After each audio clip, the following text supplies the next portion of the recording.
To my presentation. This week we'll be talking about endorsements. So for this lesson, we're going to be talking about how to log endorsements, what endorsements are and what they're used for and when we need them. We want to also talk about how powerful those endorsements are and what they really mean. Endorsements are a legal document. So here we talk about the power of the pen. As a CFI, you're on the hook for whatever endorsements that you're putting out. So you want to make sure that as an instructor, you're doing all your due diligence, checking all the documents, making sure that the student is qualified, and also the students want to make sure that they do have all the requirement endorsements before they do any kind of mission. So normally this lesson will take about 30 minutes, and then we'll talk about, we'll do question and answers for about 10 minutes.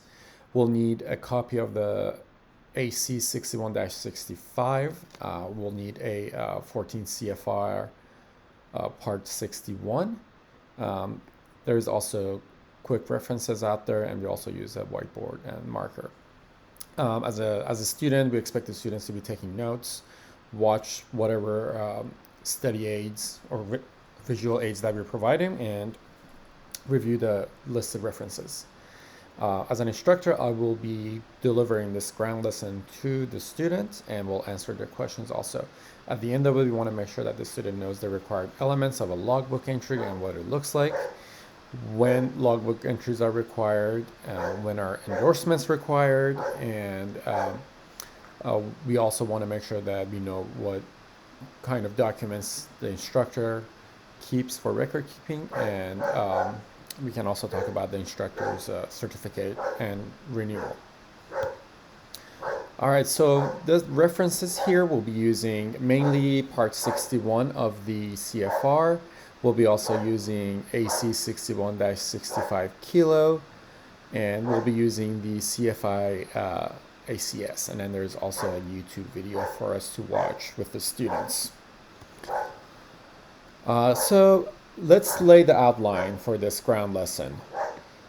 For logbook entries, we'll be referring to 6151. It's training for certificate rating or flight review, recency of experience, and whatnot. So those are the general endorsements. And then we want to talk about every time that an instructor gives a instruction session, how do we log this, right? So based on 6165, we want to log the time, the date, the flight time, the airport in which we take off and where we land, which would be either the same airport or a different airport for a cross country. We want to talk about identifiers, safety pilot name, if you're using a safety pilot, and the type of flight. Was it a dual? Was it a solo flight? And the conditions. Was it night, day, IMC, or in a simulator? And we also want to endorse this legibly. As a flight instructor, we want to make sure that our certificate number is present, and as well as expiration date. Now, we don't have an expiration date anymore, so it'll be the date of recency for the new CFIs.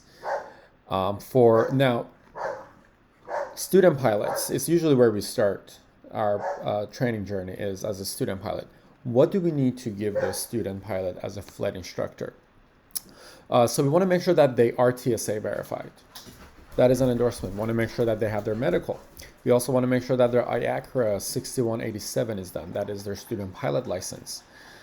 Now, after we do all this, we're going to get them ready for their written test. So we'll be giving them endorsements regarding their written exam.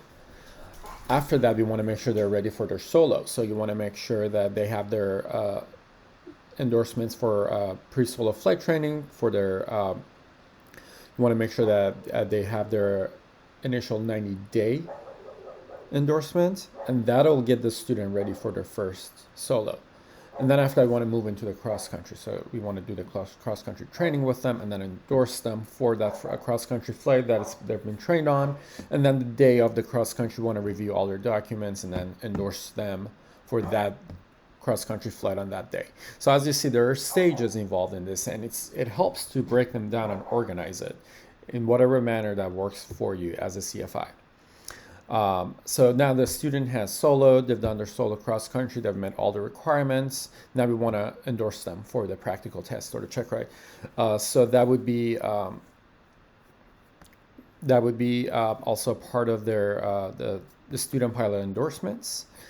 So we want to move on to endorsing them that they've been trained on all the requirements and that we've reviewed their deficiencies for their knowledge test. And we also want to make sure that they have the endorsement for 6139 A6 1 and 2 saying that, hey, we've trained them on this practical test and that they've received this training within 2 calendar months. And now after that, they get their private pilot license and then they come back to us. There's some additional endorsements that we can do, such as we can endorse them for a commercial pilot's license, or we could also provide flight reviews for them, biannual flight reviews. We could also do tail dragger endorsements for them, high altitude endorsements. If we are a double I, we also can do IPCs and whatnot. All right, well, thank you so much for watching, and see you next month.